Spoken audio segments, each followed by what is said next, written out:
tí fọ́nrán tẹ̀ ń wò yìí níbi tí egungun ilẹ̀ Ìgbò àwọn ọmọ Ìgbò tó ń bẹ nílùú Ìbàdàn wọ́n ti wá láti wá yẹ ọba tuntun ọba Adéwọ̀lú Ládọjà sí níbi àkànṣe ìwúyè tí wọ́n ń ṣe fún wọn.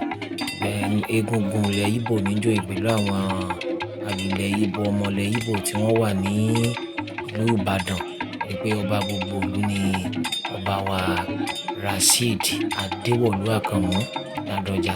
Gbogbo ayé ló ń fẹ́. Ìlú fẹ́mi lóyè ni atọ́ba tẹ́lẹ̀ kó tó wá dọ̀ba ni. Kábíyèsí o, mo ṣí fìlà forí adé o. Bákan náà ibi fọ́nrán tẹ́ ẹ̀ tún wò lẹ́yìn ilé yìí tẹ́ ń wò yìí ó níbi tí àwọn lógúnlógún àwọn balógun ilẹ̀ Ìbàdàn àwọn jagunjagun ilẹ̀ Ìbàdàn tí wọ́n ti ń fi ara hàn pé bí Ìbíkúnlé Iléǹpé wọ́n pọ̀ lọ bẹ́ẹ̀ bẹ́ẹ̀ tí wọ́n wà níbi àkànṣe ayẹyẹ eléyìí tí wọ́n ṣe fún bàbá wa Rasheed ọba Rasheed Adéwọ̀lú Ládọjà Àkànmú one. Kábíyèsí o, mo ṣí fìlà fún Olúbàdàn o. Tiwa di mẹ́ta ń bàdàn. Àwa la ní gómìnà àná, àwa náà la ní sẹ́nítọ̀ nígbà kan rí, tá a tún wá ní ọba lónìí Adéwọ̀lú.